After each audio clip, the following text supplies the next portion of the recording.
Tata Naskah Kearsipan dan Tata Usaha, Ibu Pulusi Komalasari SSITMAP, Ibu Kepala Subbagian Kearsipan, Ibu Wahyuning Tias Kusuma Dewi SSI, dan yang kami hormati Bapak Restu Adinata AMDSI selaku narasumber kita pada hari ini. Serta yang saya banggakan, Bapak Ibu yang sudah bersedia hadir dan meluangkan waktunya di ruang virtual ini. Puji syukur senantiasa kita panjatkan kehadirat Tuhan Yang Maha Esa karena atas rahmat dan karunia-Nya kita dapat berkumpul secara virtual dalam keadaan sehat walafiat untuk dapat mengikuti acara Mari Belajar Arsip episode ke-74.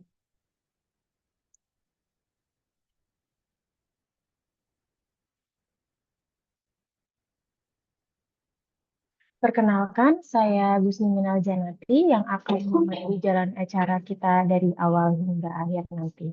Sebelum kita memulai rangkaian acara, alangkah baiknya kita berdoa sejenak menurut agama dan kepercayaan masing-masing agar acara hari ini dapat berjalan dengan lancar. Berdoa dipersilakan.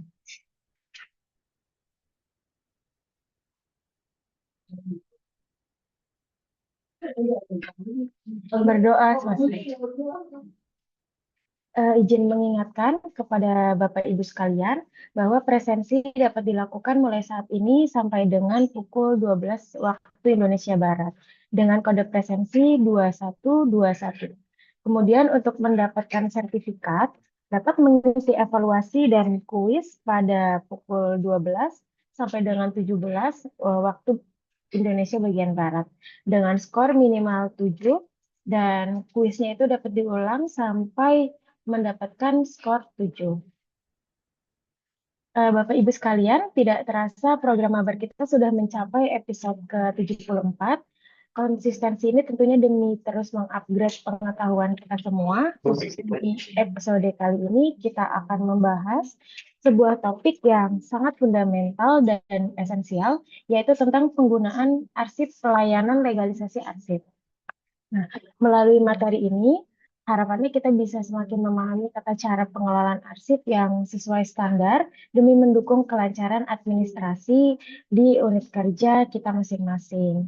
Untuk membahas tuntas mengenai penggunaan arsip pelayanan legalisasi arsip ini, telah hadir di tengah-tengah kita narasumber yang sangat luar biasa ya Bapak Ibu, yaitu Bapak Restu Adinata AMDSI. Selamat pagi Bapak Restu.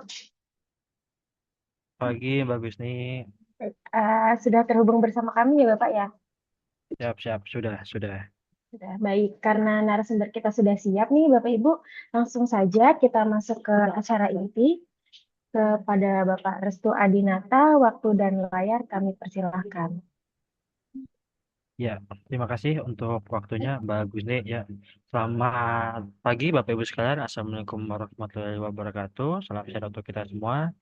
Kembali yang kami hormati, selaku Kepala Bagian Tata Naskah dan Tata Usaha, Ibu Komalasari, SSI TMAP, dan juga ada Bu Endah Soekarni Wulyaningrum, SOS MTRAP, selaku Kepala Subbagian Tata Naskah dan Tata Usaha, lalu ada Ibu Wahyuni Tias Kusuma Dewi, SSI, selaku Kepala Subbagian Kearsipan.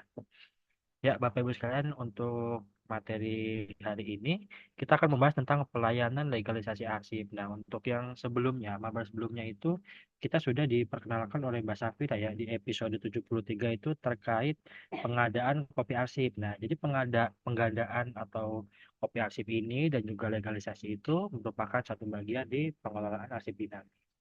Baik, izin saya screen Bapak Ibu. Ya, apakah sudah terlihat di layar? Sudah Bapak Restu? Siap, terima kasih ya izin. Nah, baik. Jadi pelayanan legalisasi arsip itu merupakan bagian dari peraturan sosialisasi kami terkait peraturan Menteri ATR BPN nomor 2 tahun 2026 tentang penyelenggaraan kearsipan. Nah, sebelum itu, legalisasi itu yang saya bilang tadi, dia masuk ke dalam pengelolaan arsip dinamis. Arsip dinamis itu, Bapak Ibu, terdiri dari arsip aktif, arsip inaktif, arsip vital, dan arsip terjaga, yang dikelola secara konvensional dan elektronik. Nah, si legalisasi ini itu berada di pengelolaan arsip konvensional, yang mana di pengelolaan arsip konvensional itu terdapat penciptaan arsip, penggunaan arsip, pemberkasan arsip aktif, pemeliharaan arsip inaktif, dan alih media arsip. Nah, legalisasi ini berada dalam penggunaan arsip. Setelah itu, di penggunaan arsip itu terdapat tiga, Bapak Ibu. Ada layanan penggandaan arsip yang sebelumnya sudah dibahas oleh Mbak Safira. Selanjutnya ada layanan legalisasi arsip yang akan kita bahas nantinya. Setelah itu ada peminjaman arsip asli, seperti itu. Nah, kita fokus ke layanan legalisasi arsip. Urutannya apa aja sih, terus tata caranya seperti apa? Baik. Tata cara layanan legalisasi arsip. Yang pertama, pemohon menunjukkan surat permohonan legalisasi arsip kepada unit kearsipan yang ditandatangani oleh pemohon dengan mencantumkan nomor dan perihal arsip yang akan dilegalisasi atau nomor surat atau informasi lain yang sesuai dan memungkinkan untuk dicantumkan.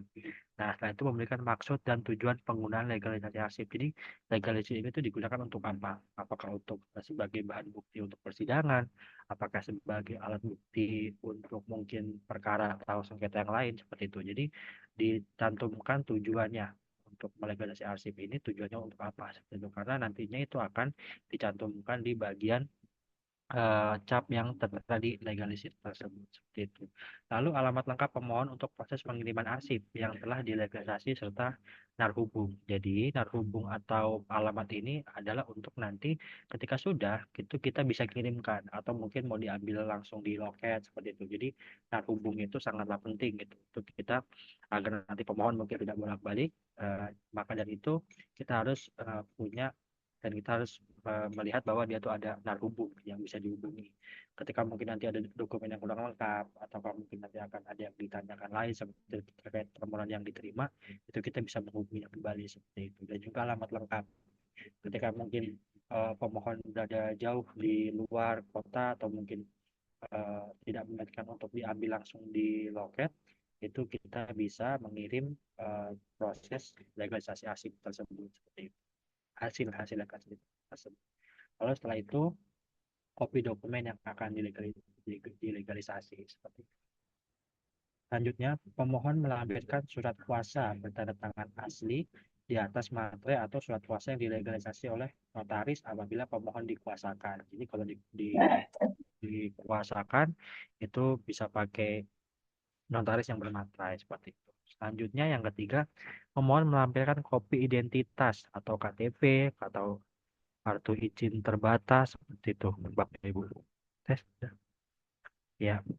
Nah, selanjutnya yang keempat, pemohon wajib memiliki hubungan hukum dengan arsip yang akan dimintakan legalisasinya. Jadi kita harus lihat Bapak Ibu kira-kira ini dia tuh hubungan hukumnya apa? Apakah dia mungkin kalau misalnya SK apakah dia direkturnya, apakah dia pemilik tanahnya seperti itu. Jadi kita harus lihat dengan betul nih karena legalisasi itu kan sangat krusial ya Bapak Ibu. Jadi harus kita benar-benar lihat betul hubungan hukum dia dengan dokumen yang dilegalisasi itu seperti apa begitu. Lalu yang kelima, dalam hal permohonan merupakan badan hukum, dilampirkan kopi akta pendirian. Nah ini. Jadi kalau misalnya dia badan hukum, dikasih kopi akta pendirian atau perubahan perusahaan yang dilegalisasi. Seperti itu. Jadi akta pendiriannya dikopikan saja. Itu sebagai syarat untuk dia memang siap dapat diproses legalisirnya. Seperti itu Bapak Ibu. Selanjutnya yang keenam, dalam hal pemohon merupakan internal Kementerian ATR BPN, surat permohonan berupa naskah dinas yang ditandatangani oleh pejabat berwenang. Jadi kalau internal Kementerian ATR BPN itu bisa bersurat lalu ditandatangani seperti itu. Selanjutnya, yang ketujuh, petugas mencatat pada registrasi layanan arsip. Nah, ini sangat penting, Bapak Ibu. Jadi, apapun permohonan itu harus kita catat di registrasi layanan arsip seperti itu. Jadi agar kita tahu nantinya siapa sih sorry, siapa sih yang akan melegalisir seperti itu dan kewenangannya apa, pokoknya tujuannya apa, surat nomor berapa itu harus kita catat di layanan arsip seperti itu. Jadi di kemudian hari ketika mungkin nanti akan ditanyakan lagi, mungkin saya kemarin udah legalisir di sini gitu. Nah, buktinya ada di legislasi dan arsip tersebut. Selanjutnya yang ke-8 ada petugas melakukan telaah atau permohonan legalisasi arsip. Nah, ini yang saya bilang tadi, kita harus telaah dulu. Selanjutnya melakukan penulisan arsip jika pemohon disetujui oleh pimpinan unit kerja atau membuat surat penolakan jika permohonan tidak disetujui. Jadi kita yang tadi saya bilang kita harus telaah dulu dengan pimpinan terkait, pimpinan unit yang terkait kira-kira pemohon ini berhak nggak mendapatkan legalisasi arsipnya seperti itu. Oh, dia tidak berhak nih, ini bukan punyanya mereka gitu, ini bukan haknya mereka lagi atau apapun sebagainya, syarat-syaratnya kurang atau tidak ada, itu bisa kita buat surat penolakan bahwa permohonan tidak disetujui. Jadi bisa berupa surat, yang baik saya katakan tadi nanti suratnya kita kirim bahwa suratnya bertuliskan bahwa permohonan tidak dapat ditindaklanjuti seperti itu karena tidak disetujui. Tuh. Lalu petugas melakukan pencarian arsip yang akan dilegalisasi melalui daftar arsip secara manual atau elektronik. Namun jika arsip tidak dibuatkan akan dibuat surat pemberitahuan. Nah, ini yang saya bilang tadi Bapak Ibu. Jadi dengan adanya daftar arsip itu kita bisa mengetahui arsipnya itu ada apa enggak seperti itu. Jadi kalau kayak gini kan bisa lebih cepat nih. Bagus. Jadi ada pemohon datang, kita bisa baca, oh dia memang sudah boleh. Nah, ketika dia sudah boleh mendapatkan arsip itu kita cari arsipnya ada atau tidak. Kalau secara manual itu kan mungkin menghambat waktu ini, itu akan memperoleh waktu yang lebih banyak seperti itu. Dengan kita sudah membuat daftar arsip, jadi kita bisa ngecek lebih cepat seperti itu. Maka dari itu dari kami pun selalu menggembor-gemborkan bahwa buatlah daftar arsip seperti itu. Jadi kita nggak harus buka manual satu-satu terkait eh, dokumen atau berkas yang kita miliki seperti itu. Intinya petugas mencari arsip, kalau udah ditemukan baik dicari secara manual satu persatu atau secara daftar arsip itu bisa kita berikan. Dan kalau tidak ada maka kita buat surat pemberitahuan bahwa berkas tidak ditemukan atau belum ditemukan seperti itu. Selanjutnya yang ke-10, petugas mengambil arsip dari tempat penyimpanannya dengan memberi tanda keluar atau out indikator sebagai pengganti arsip yang diambil. Jadi yang sudah pernah kita sampaikan sebelumnya, Bapak Ibu, jadi ada namanya out indikator. Out indikator itu berfungsi sebagai pengganti berkas yang kita ambil seperti itu. Jadi misalnya ada 10 tumpukan berkas di satu box. Ada berkas yang kita ambil. Nah, bagaimana cara kita tahu agar oh itu berkasnya lagi diambil, pakailah out indikator itu. Out indikator itu pengganti berkas yang sedang dikeluarkan seperti itu. Jadi out indikator itu nanti ber- berupa keterangan bahwa dokumen apa sih yang diambil, oleh siapa yang diambil, tanggal berapa dan paraf yang mengambil. Seperti itu. Contoh saya, oh saya ada proses legalisasi arsip gitu. Berarti saya akan mencari berkasnya. Oh berkasnya ketemu, misal berkasnya di tengah-tengah box. Maka dari itu si out indikator tadi kita taruh tuh di tengah-tengah sesuai urutannya dia tadi terus ditulis berkasnya tanggal sekian, berkas keluarnya sekian seperti itu.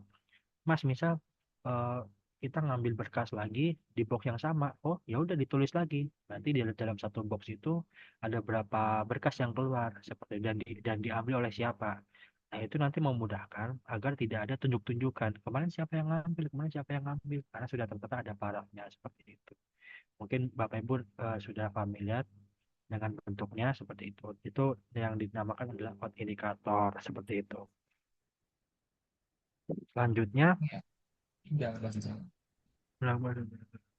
oke. Oke, selanjutnya petugas mengajukan konsep arsip yang akan dilegalisasi. Nah, konsep arsip ini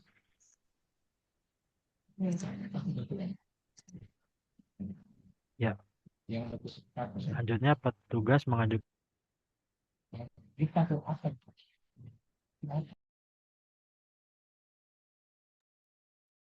ya izin. Selanjutnya petugas mengajukan konsep arsip yang akan dilegalisasi. Jadi kita ajukan nih ke pimpinan konsep arsip yang akan dilegalisasinya itu seperti apa. Seperti itu. Jadi mungkin dari pemohon ini mengajukan legalisasi ini, si pemohon berlaku sebagai ini, seperti itu. Jadi intinya tuh ya konsep surat lah, mengajukan konsep arsip yang akan dilegalisasi itu eh, yang untuk nanti bakal kita kirimkan ke pemohon. Nah, berikut adalah pejabat yang berwenang nih Bapak Ibu. Pejabat yang berwenang menandatangani legalisasi arsip dengan matriks kewenangan legalisasi sebagai berikut. Nah, untuk jenis naskah dinas yang ditandatangani oleh menteri atau kepala, pejabat yang berwenang untuk melegalisasi adalah pejabat administrator, yaitu yang membidangi urusan koordinasi dan penyelenggaraan kearsipan kementerian dari BPN pada Sekretariat Jenderal. Selanjutnya, ada naskah dinas yang ditandatangani oleh pejabat pimpinan tinggi media atau atas nama menteri atau kepala. Yang berwenang adalah yang membidangi urusan koordinasi dan penyelenggaraan kearsipan kementerian atr BPN pada Sekretariat Jenderal. Selanjutnya, untuk jenis naskah dinas yang ditandatangani langsung oleh pejabat pimpinan tinggi media itu yang bermiliki kewenangan adalah yang melaksanakan pejabat administrator yang melaksanakan urusan ketatausahaan pada lingkungan Sekretariat Direktorat Jenderal, Sekretariat Inspektorat Jenderal, dan Sekretariat Badan di lingkungannya. Selanjutnya, naskah dinas yang ditandatangani oleh pejabat pimpinan tinggi pertama tanpa atas nama, yaitu pejabat administrasi yang berwenang adalah yang melaksanakan urusan ketatausahaan pada lingkungan Sekretariat Direktorat Jenderal dan Sekretariat Badan di lingkungannya, seperti itu. Nah, selanjutnya jenis naskah dinas yang ditandatangani oleh para kepala pusat atau kepala biro itu yang memberi kewenangan adalah pejabat pengawas, yaitu pejabat pengawas yang melaksanakan urusan ketatausahaan pada lingkungan biro dan pusat di lingkungan. Selanjutnya, nah ini naskah dinas di kantor wilayah BPN. Kewenangan legalisasinya adalah pejabat administrator yang melaksanakan urusan ketatausahaan di lingkungannya. Lalu naskah dinas di kantor pertanahan itu yang melaksanakan urusan ketatausahaan di lingkungan, seperti itu.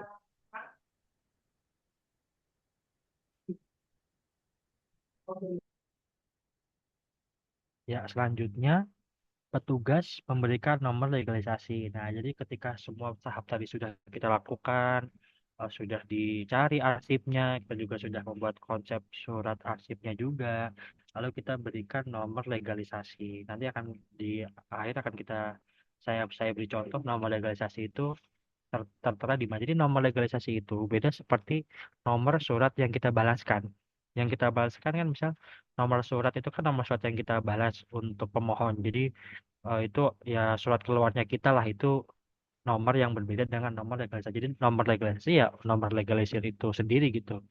Berbeda dengan nomor surat yang akan kita kirimkan seperti itu. Selanjutnya, tugas menyerahkan legalisasi arsip kepada pemohon. Nah, inilah yang saya katakan tadi, menyerahkan itu baik dia datang langsung, apa kita kirimkan, itulah yang dimaksud dari menyerahkan legalisir kepada pemohon seperti itu. Selanjutnya, tanda bukti bahwa pemohon telah menerima legalisasi arsip dan atau petugas telah mengirimkan legalisasi arsip. Nah, ini ketika sudah diterima, kita akan memberikan seperti buku agenda tadi. Kita berikan buku agenda, kita tulis siapa yang mengambil, kita minta tanda tangan parafnya, lalu kita cantumkan tanggalnya, seperti itu bahwa bukti memang sudah diambil di loket seperti itu. Apabila dikirimkan, kita mungkin bisa melihat dari bukti resi bahwa memang arsip tersebut telah dikirimkan. Nanti tetap kita catat, oh arsip ini sudah dikirim tanggal sekian dengan nomor resi sekian seperti itu. Jadi tidak akan ada lagi yang pemohon yang mungkin komplain seperti itu. Kok legalisasi saya belum dikirim-kirim? Nah, kita bisa cantumkan ini dikirim di alamat ini, apakah sudah sesuai? Karena kan memang itu alamat yang mereka kirim di surat permohonan mereka seperti itu. Selanjutnya, paraf atau tanda tangan permohon pada legalisasi lain arsip atau tanda bukti pengiriman ini yang saya katakan tadi. Selanjutnya, tugas menyimpan kembali arsip dengan memeriksa kelengkapan dan kondisi arsip, serta menuliskan tanggal kembali serta membubuhkan paraf pada tanda keluar atau out indikator. Nah, mungkin akan saya berikan contoh Bapak Ibu yang sebentar untuk out indikatornya nanti. Selanjutnya, petugas bertanggung jawab penuh atas kelengkapan dan kebutuhan arsip sesuai dengan kondisi saat diambil seperti itu. Nah, jadi eh, setelah sudah disimpan dan dikeluarkan tadi yang out indikatornya, kita harus bertanggung jawab penuh yang saya katakan tadi. Jadi tidak akan ada tuduh-tuduhan. Jadi siapa yang ngambil, siapa yang ngambil. Pokoknya setelah kita proses itu arsip, kita kembalikan lagi dengan kondisi yang utuh seperti saat diambil.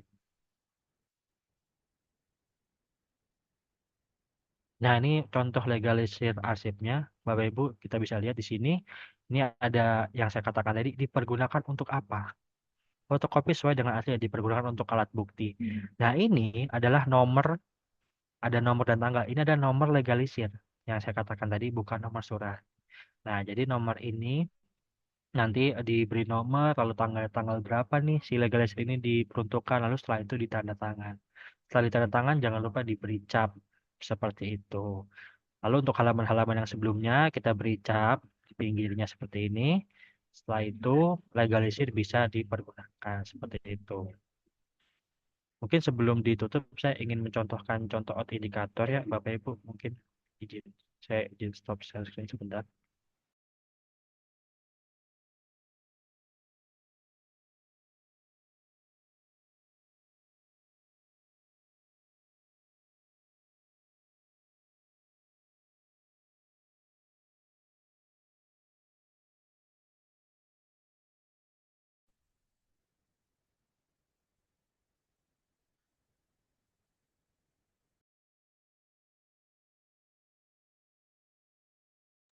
Baik, Bapak Ibu izin saya tampilkan di layar.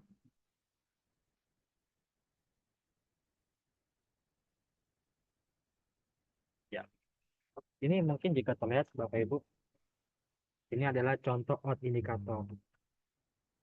Nah, ini merupakan contoh out indikator yang mana di dalam out indikator ini sudah tertera. Mungkin Bapak Ibu sudah familiar ya dengan bentuknya. Out indikator ini sudah tertera nama peminjamnya siapa. Nah, ini yang saya katakan tadi, nama peminjam harus jelas siapa yang minjam. Itu intinya dia yang mengambil lah gitu. Jenis arsipnya apa yang diambil? Dicantumkan di sini jenis arsipnya. Terus instansi unit pengolah. Saya tulis di sini instansi unit pengolah siapa yang sedang mengambil, lalu mungkin ada kode kode arsipnya. Kita masukkan kode arsipnya di sini, lalu ada tanggal pinjam. Tanggal pinjam itu tanggal kita ambil. Kita ngambil tanggal berapa nih? Gitu. Lalu kita ambil parah peminjam. Jadi ada parah peminjam juga di sini. Bapak Ibu. Jadi sudah ada tanggalnya, sudah ada parahnya. Lalu yang saya katakan tadi dikembalikan. Ada tanggal kembali. Nah, seperti itu parah kembali. Seperti itu. Intinya siapa yang mengambil, siapa yang mengembalikan itu sudah jelas ada di sini.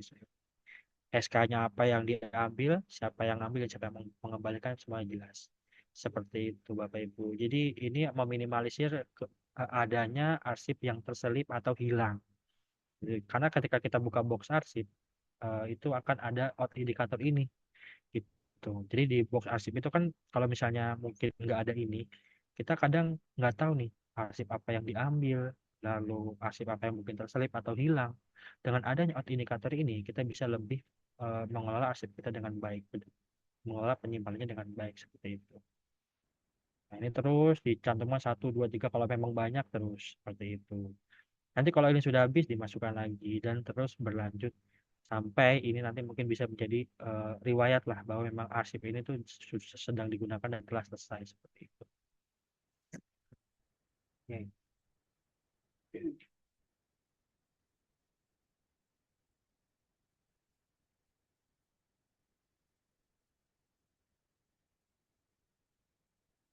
Oh ya, baik Bapak Ibu, mungkin itu saja yang dapat saya sampaikan terkait legalisir ini. Jika ingin ada yang bertanya, mohon dipersilakan. Maka selanjutnya akan saya kembalikan ke Mbak MC Mbak Gusni. Terima kasih. Baik, terima kasih Bapak Restu. Beri aplaus virtual dulu untuk Bapak Restu, Bapak dan Ibu. Terima kasih banyak atas paparannya, sangat komprehensif ya Bapak dan Ibu ya. Sekarang kita mendapat pencerahan eh, terkait dengan langkah-langkah praktis apa sih dalam penggunaan arsip pelayanan legalisasi ini. Nah, selanjutnya kita akan masuk ke dalam sesi tanya jawab. Bagi Bapak Ibu yang memiliki pertanyaan terkait materi tadi atau mungkin ada studi case dan kendala kearsipan di unit kerjanya masing-masing, mungkin bisa didiskusikan. Bisa langsung raise hand Bapak Ibu. Bapak Ibu juga boleh menuliskan pertanyaannya di kolom chat dengan format nama underscore unit kerja underscore pertanyaan. Silakan Bapak Ibu, mumpung ada Bapak Restu di sini, mari manfaatkan kesempatan diskusi ini dengan maksimal.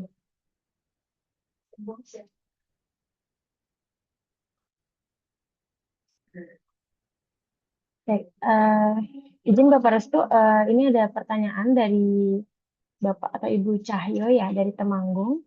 Izin bertanya, ini di luar dari materi kita hari ini, Bapak Restu, untuk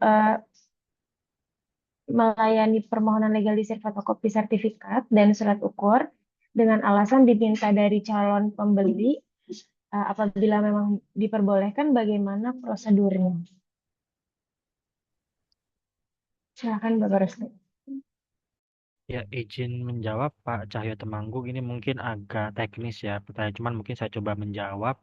Mungkin kalau ada yang ingin dikoreksi, ada buka Subak Butias mungkin nanti akan bisa membantu. Izin bertanya mungkin agak menyimpang. Bisakah kita melayani permohonan legalisir fotokopi sertifikat dan surat ukur? Oke, dengan alasan diminta dari calon pembeli. Kalau boleh bagaimana prosedurnya? Nah, itu terkait teknis ya, Bapak Ibu. Intinya yang saya sampaikan tadi. Ya, intinya yang saya sampaikan tadi. Tahu saya kalau memang itu oleh calon pembeli, sepertinya tidak boleh gitu. Karena memang itu adalah kan hanya pembeli, ya. Jadi itu tidak boleh. karena kan memang itu belum pasti ya. Ininya balik yang saya katakan tadi, ada poin yang saya katakan bahwa pokoknya yang berhak itu yang berbadan hukum seperti itu. Ketika dia sudah memiliki memiliki wewenang hukumnya, maka diperbolehkan. Tapi kalau di sini statusnya hanya calon pembeli, sepertinya tidak boleh. Untuk prosedurnya sama seperti yang sudah saya sampaikan tadi. Kita cek dulu seperti itu oleh pimpinan terkait berhak atau tidaknya arsip tersebut diberikan. Intinya yang harus kita tanamkan adalah memiliki kewenangan hukum seperti itu. Dia sebagai siapa sih di arsip yang akan dimintakan ini seperti itu. Mungkin itu sih bagus nih izin. Izin tuh sepertinya ini ada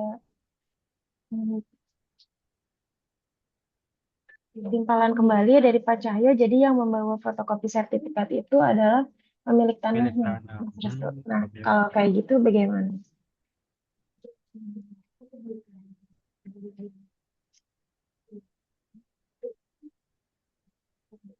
Ya izin Bapak saya. Oh kalau memang itu adalah pemilik tanah, berarti ya memang boleh. Karena kan pemilik tanah kan badan hukumnya itu kan memang itu tanahnya dia kan.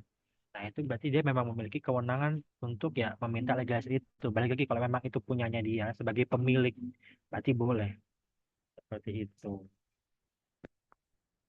Mungkin itu sih bagus intinya karena dia memiliki, oh dia itu kan punyanya dia gitu, jadi boleh seperti itu. Baik, izin Bapak Cahyo, sepertinya sudah cukup ya Pak ya. Kalau belum belum jelas nanti bisa kita eh, sambungi kembali ya Bapak Restu ya. Siap, siap. Lalu izin membacakan kembali Bapak Restu pertanyaan dari Bapak Freddy Kantakota Kupang. Izin bertanya, apakah dalam legalisir kopi arsip tersebut stempel pengesahan yang ditandatangani cukup pada lembar terakhir atau di setiap lembar yang dikopi? Ya, izin menjawab, Bapak Ibu. Jadi untuk stempel pengesahan yang ditandatangani itu, kalau untuk stempelnya yang tadi seperti bola dunia yang saya berikan contohnya itu di setiap lembar harus ada, Bapak Ibu. Di setiap lembar harus ada cap gitu. Nah, pas di bagian penandatanganan juga sama. Seperti yang tadi saya cantumkan, itu nanti akan diberi cap. Cap itu nanti akan bertuliskan arsip ini dari asli dilegalisir untuk apa, setelah ditandatangani baru kita beri cap lagi di kolom yang ditandatangani oleh pimpinan. Jadi jawabannya seluruhnya itu tetap kita beri legalisir. Kita pun pernah memberi legalisir berapa puluh lembar itu kita cap satu-satu karena kan memang itu bukti keasliannya seperti itu. Memang itu kan sebagai nantinya barang bukti toh. Nah itu nanti yang harus kita cap satu persatu. Jadi nggak cuma di halaman terakhir doang, nggak cuma di halaman terakhir, di semua halaman sampai di bagian penandatanganan tetap diberi stempel atau cap seperti itu. Baik, sepertinya cukup ya Bapak Restu ya. Siap, siap. Lalu menyambung pertanyaan dari Bapak Arya, eh, saya izin membacakan ya Bapak Restu. Ya, Izin Bapak, minggu lalu saya tidak bisa ikut Zoom karena ke lapangan. Izin bertanya jika ada permohonan salinan warkah, hanya saja warkah fisiknya belum ditemukan dikarenakan beberapa kali renovasi gedung dan posisi warkahnya belum ditemukan. Hanya saja ada digital warkahnya, hasil digitalisasi pertanahan di tahun 2023. Apakah salinan itu bisa digunakan untuk salinan ke pemohon? Jika iya, apakah ada tambahan untuk salinan tersebut? Misalkan berupa BA yang menyebutkan warkah fisik belum ditemukan atau hanya internal. Lalu untuk stempel legalisasi, apakah di stempel per halaman atau halaman terakhir di masing-masing berkas? Lalu apakah legalisasi dari kantah bisa digunakan di pengadilan sebagai bukti dari kantah? Karena biasanya info dari seksi 5 hanya legas pos yang diterima pengadilan. Banyak nih Bapak Restu pertanyaannya. Boleh dijawab Bapak Restu? iya. Oke, ini lumayan menarik nih ya, Bapak Arya. Oke, kita bahas satu-satu ya. Jadi, untuk permohonan salinan warkah, nah, fisiknya belum ditemukan, tapi digital warkahnya ada, ya kan? Nah, itulah bentuk dari pentingnya alih media arsip. Hal-hal yang seperti inilah yang kita takutkan, bahwa memang arsipnya sebelumnya ada nih fisiknya. Mungkin kalau saya salah bisa dikoreksi ya. Ini fisiknya mungkin ada nih gitu, tapi pada saat itu kita scan. Nah, tadi kan berarti kan itu kan bentuk dari kita bahwa menyelamatkan arsip dengan alih media arsip itu tersebut. Jadi ketika ada skenannya, apakah boleh digunakan untuk ke pemohon? Jawabannya boleh. Seperti itu. Intinya memang ya nggak usah disebutkan gitu. Fisiknya belum ketemu atau apa itu kan masalah internal, intinya itu kan sudah ada alih medianya. Alih media itu kan bahwa bentuk bahwa memang sebelumnya kita ada loh kayak gitu. Karena mungkin renovasi atau apa fisiknya belum ditemukan. Mungkin itu sih yang bisa saya jawab. Jadi kalau mungkin ada salahnya mohon dikoreksi karena itulah balik lagi pentingnya alih media itu seperti ini Bapak Ibu. Ketika ada situasi yang mungkin kita tidak bisa prediksi, itu ada inovasi atau mungkin kebakaran atau hal sebagainya, alih media ini adalah penyelamat kita. Gitu. Alih media adalah bukti bahwa memang kita punya loh fisiknya, makanya itu kita selamatkan, kita alih mediakan. Jadi intinya kalau jawabannya apakah bisa dikirimkan ke pemohon, bisa. Nah, terus apakah harus menyebutkan fisik belum ditemukan itu tidak perlu. Seperti menurut saya seperti itu. Gitu. Ya, karena memang betul, karena memang itu tanggung jawab kita. Kalau belum ditemukan harus kita cari sampai ketemu. Karena memang itu awalnya udah di scan nih.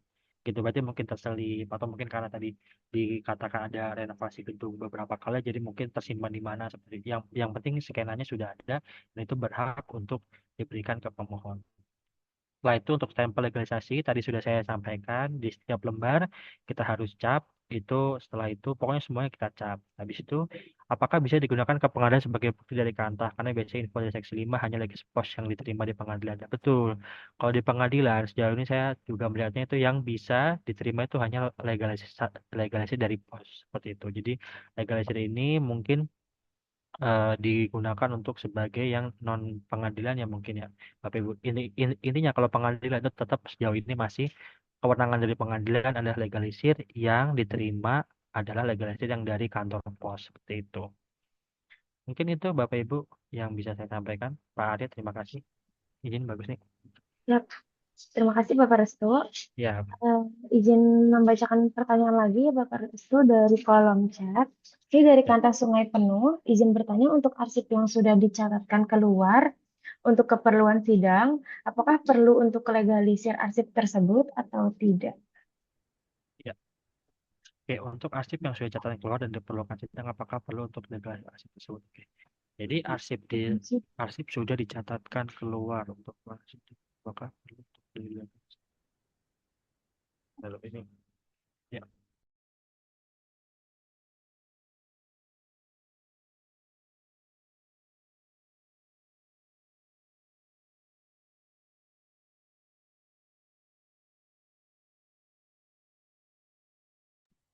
Izin Bapak, pantas sungai penuh untuk arsip yang sudah dicatatkan keluar. Oke, untuk keperluan sidang, apakah perlu untuk legalisasi arsip tersebut? Oh, jadi arsip yang untuk sidang itu apakah dilegalisir atau tidak? Seperti itu ya, Bapak Ibu. Nah, itu balik lagi ke kewenangan Bapak Ibu. Ketika memang itu kalau di kami arsip yang langsung memang untuk khususon persidangan yang kita punya itu ya kalau itu internal ya tidak perlu dilegalisirkan di sini lagi, langsung legalisir dari pos seperti itu. Kalau memang untuk legalisir tertentu, tidak untuk sidang atau pengadilan, itu ya boleh pakai legalisir yang tadi saya contohkan. Legalisir yang dikeluarkan untuk dikeluarkan dari kita. Tapi kalau untuk legalisir untuk keperluan sidang itu biasanya dari kantor pos, bagus. Tetap yang diminta itu adalah legalisirnya kantor pos. Jadi kita berikan surat kita berikan berkasnya di kantor pos, dilegalisir dari kantor pos itulah legalisir yang sah di persidangan seperti itu. Mungkin itu sih Bapak Ibu.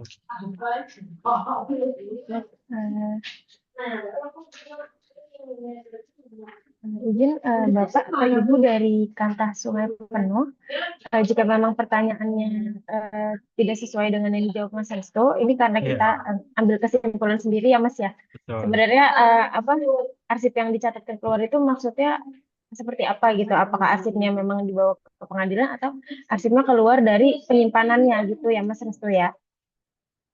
Nah, nanti kalau misalkan memang belum sesuai boleh dikomen kembali ya Bapak Ibu ya. Saya izin membacakan untuk pertanyaan dari Bapak Ibu Dita, maaf, dari Kanwil Maluku. Izin bertanya mengenai penomoran pada legalisir, itu diambil dari mana nomornya? Apakah dari nomor surat keluar atau bagaimana? Mohon penjelasannya. Terima kasih. Bapak Restu, boleh minta tolong dijawab untuk Ya, pertanyaan dari Ibu Dita Kanwil ya. Maluku.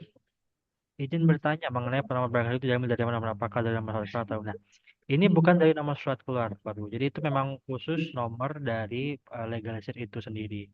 Karena di kami itu ada kode klasifikasinya, ada kodenya itu diambil khusus. Jadi misalnya di tahun 2026 nih, itu nanti itu diberikan contoh nomornya. Sebentar mungkin saya berikan contoh nomor nomor di kami izin.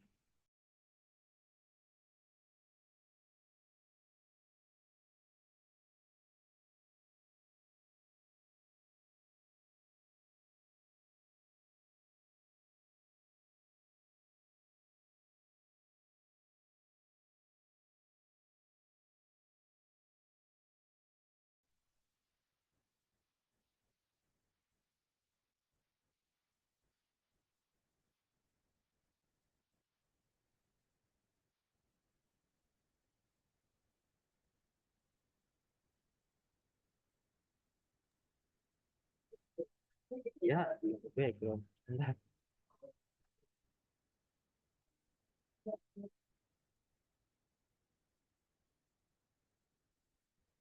Ya, izin Bapak Ibu, apakah terlihat? Nah, ini adalah contoh legalisir, contoh pengambilan nomor. Kalau dari kami masih pakai buku, Bapak Ibu. Tapi bebas, mau pakai Excel, mau pakai apapun itu, intinya nomor legalisir itu adalah berbeda dengan nomor surat yang kita kirimkan. Kita lihat, jadi dia per tahun, Bapak Ibu. Per tahun itu kita akan memberikan nomor yang berbeda.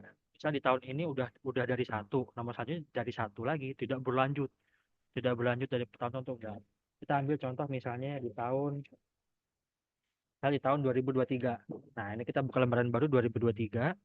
Nah, itu kita mulai dari nomor satu seperti ini. Nomornya cukup seperti ini saja. Ini Bapak Ibu izin. Produk saya. Nah, ini. Ini jadi jika terlihat itu ada nomor berapa, ada kode klasifikasinya 100.5.1, satu mungkin itu bulan, lalu ada tahun. Lalu dikeluarkan tanggal berapa nih? 3 Januari. Dan untuk apa prosesnya? Kita bisa lihat, oh untuk legalisir surat apa, itu yang minta siapa. Lalu selanjutnya di sebelah sini, diterima oleh siapa? Direktur utama surat. Nah ini nomor suratnya kita cantumkan Bapak Ibu. Nah ini baru yang dinamakan surat tanggal berapa. Nanti dicantumkan nomornya seperti ini. Nah ini yang di bawah sudah jelas. Ada nomor surat keluarnya, lalu ada siapa yang minta dan arsipnya apa, lalu ada nomornya. Nah, itu nomor 3. Ini mungkin bisa disesuaikan, Bapak Ibu. Kalau di kami ada nomor, kode klasifikasi, dan bulan. Satu itu menunjukkan satu Romawi menunjukkan Januari. Seperti itu. Intinya inilah nomor yang nantinya akan dipakai untuk proses legalisasi arsip. Jadi bukan nomor surat ya. Seperti itu mungkin bagus nih. Terima kasih Bapak Restu. Siap, Ya, siap, izin untuk membacakan pertanyaan selanjutnya ya Bapak Restu. siap. Ini pertanyaan dari Kantor Kabupaten Muna. Eh, Beliau bertanya terkait dengan legalisir arsip untuk permohonan penyidik polisi. Kalau itu seperti apa Bapak Restu? Samakah dengan pemohon yang lainnya atau dibedakan? Ya, benar ya.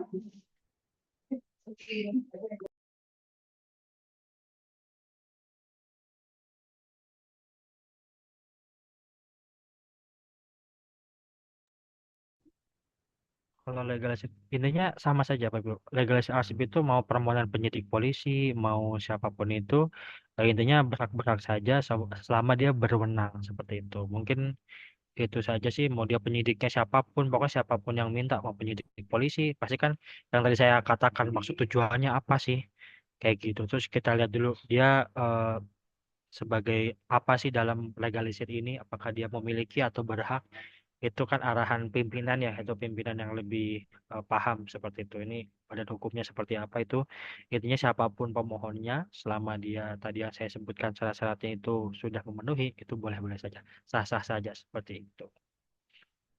Boleh, Ibu. Terima kasih Bapak Restu. Izin Bapak dan Ibu, apakah ada yang masih ingin bertanya untuk materi kita hari ini? Hmm?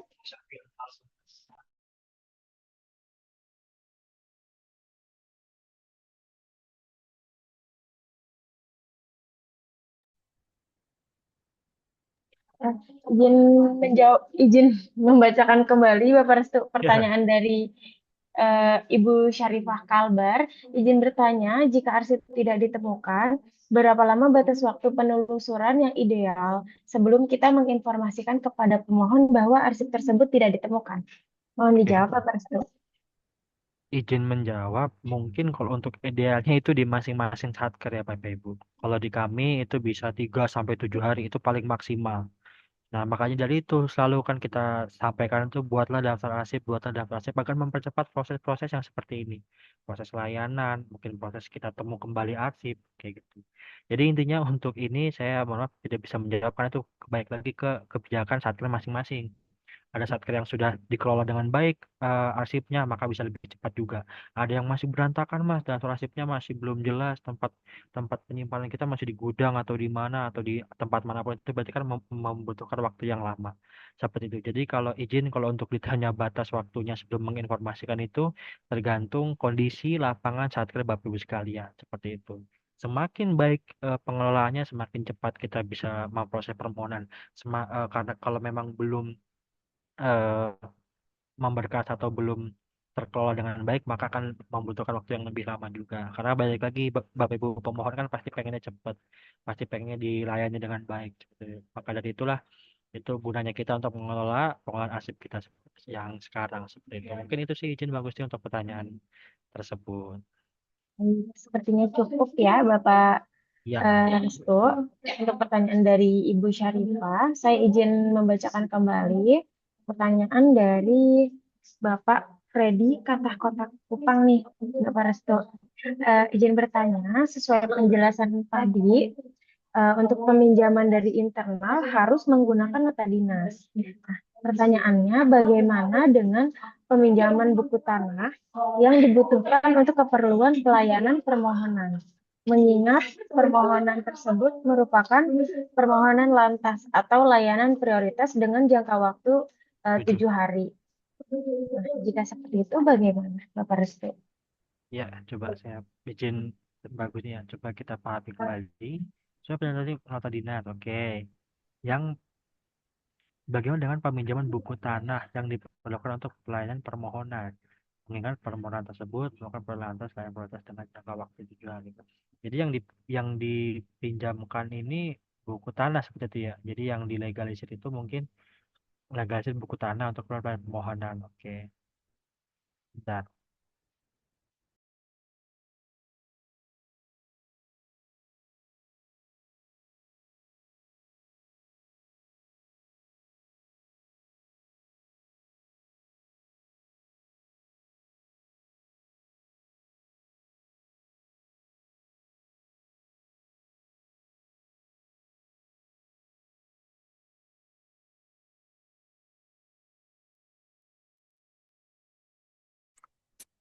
Ya, eh, Ah, ya Mas Restu tadi oh, ada pertanyaan terkait dengan layanan prioritas ya.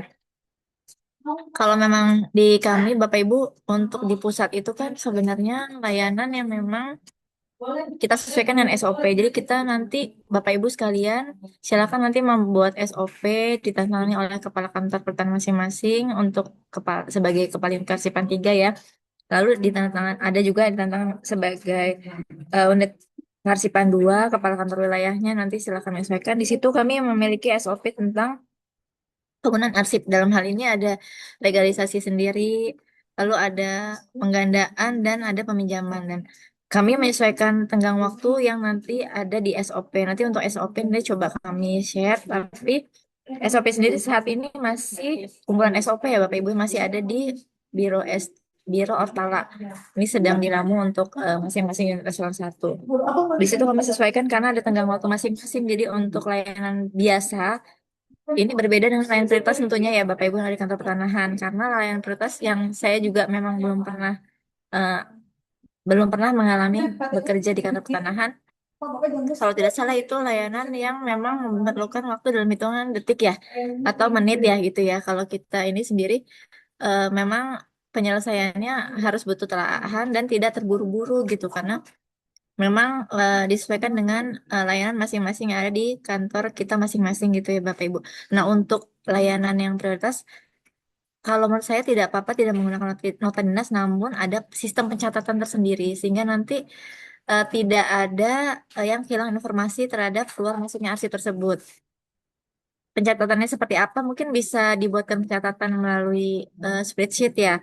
Nah, itu atau mungkin dibuatkan platform seperti digital gitu peminjaman, dan base-nya untuk aplikasi kecil itu juga bisa Mas Restu ya. Mungkin masing-masing kantor berinovasi. Nah, itu catatan kenapa sih perlu dibuatkan aplikasi kecil kalau atau permintaan atau Google Form gitu ya. Karena itu murni dari email yang ingin meminjam misalnya, yang ingin atau yang ingin meminjam tuh dari seksi mana gitu ya. SKP atau PHP atau apapun, nanti silakan, nanti ada approval dari si TU sendiri yang menyimpan arsipnya. Menurut saya seperti itu sih, tidak apa-apa tidak menggunakan nota dinas namun tercatat Bapak Ibu, sehingga nanti arsip yang keluar itu kita bisa lihat trackingannya. Ini siapa yang meminjam, kapan waktunya, dan apakah sudah dikembalikan atau belum. Menurut saya itu sih, Mas Restu, mungkin bagus nih. Wah, Atau terima mungkin, kasih ya, banyak Mbak Tias Ya, penjelasannya. baik. Terima ya, kasih banyak Mbak Tias untuk Ya, jawaban tambahannya.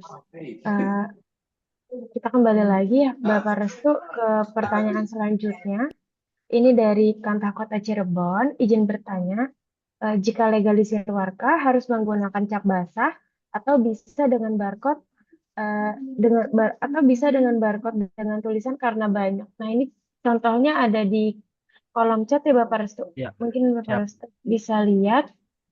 Iya, izin Bapak Ibu. Ya, jawabannya harus dengan cap basah. Seperti itu. Karena kan kalau yang kita ini kemarin masuk ke materi kemarin yang dibahas apa ini adalah kopi arsip Bapak Ibu.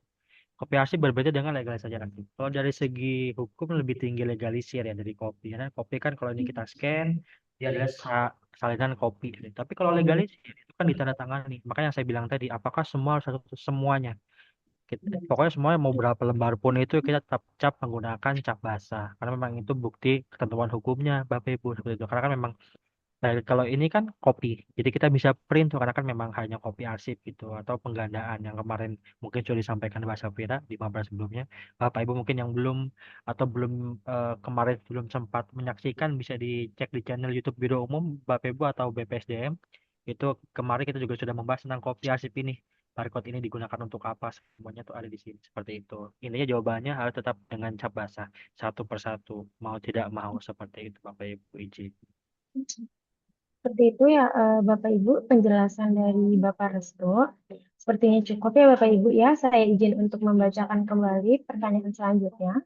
Dari Ibu Rahma, Kanwil BPN Provinsi Lampung.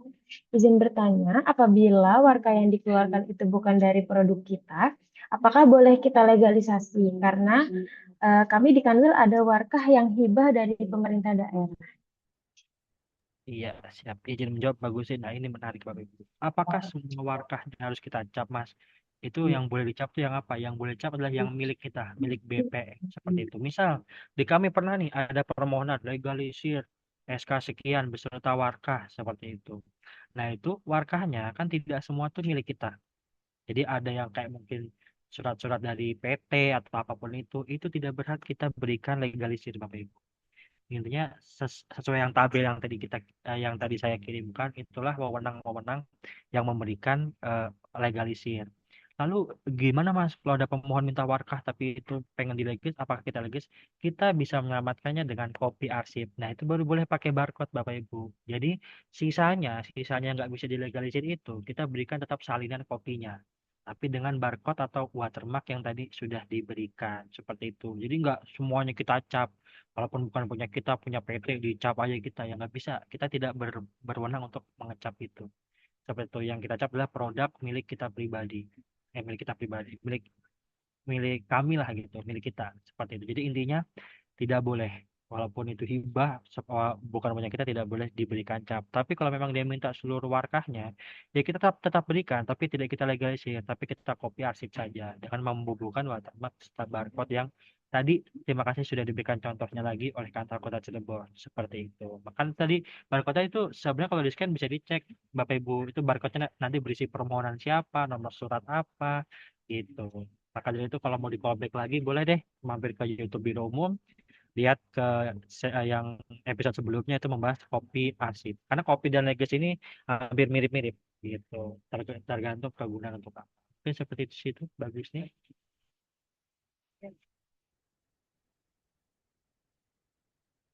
Terima kasih Bapak Rizky untuk jawabannya. Semoga Bapak Ibu yang sudah memberikan pertanyaan bisa menerima ya jawaban dari Bapak Restu. Kalau misalkan memang masih kurang jelas atau masih ada yang kurang, bisa didiskusikan di grup keaktifan ya Bapak Ibu ya. Ada Ya. Region 1, 2, dan 3. Nanti di sana kita bisa sama-sama diskusi karena di grup itu juga ada Ibu Kabak, Ibu Kasubag, dan teman-teman arsip yang lain. Seperti itu ya Bapak Restu ya.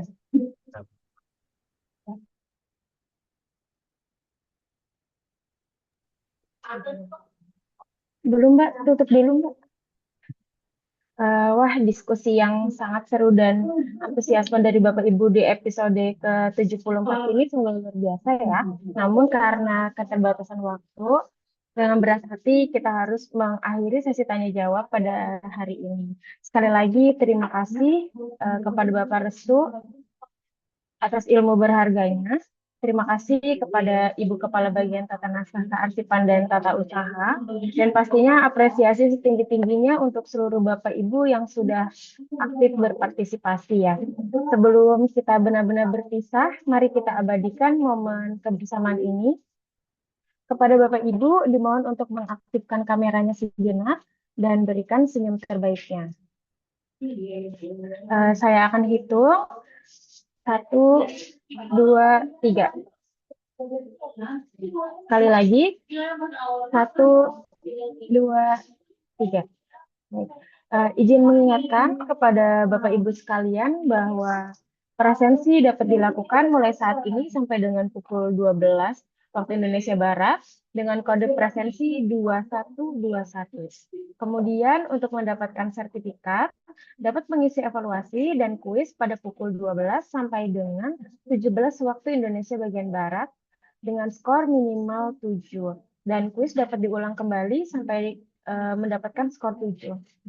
Nah, Bapak Ibu sekalian, usai sudah rangkaian acara Mabar episode 74 kita hari ini, saya Gusni Minal Janati mewakili seluruh panitia yang bertugas memohon maaf apabila terdapat salah kata maupun kekurangan selama memandu acara ini. Sebagai penutup, izinkan saya membawakan sebuah pantun. Pergi ke pasar, belum Mbak Tias. Pergi ke pasar membeli mangga, mangga Cakep. Cakep. Cakep.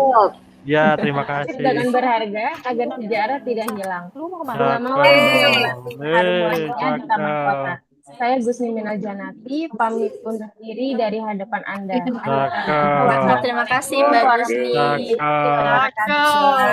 Terima kasih Bapak Ibu. Selamat melanjutkan aktivitas dan sampai jumpa di acara mabar selanjutnya. Cakep.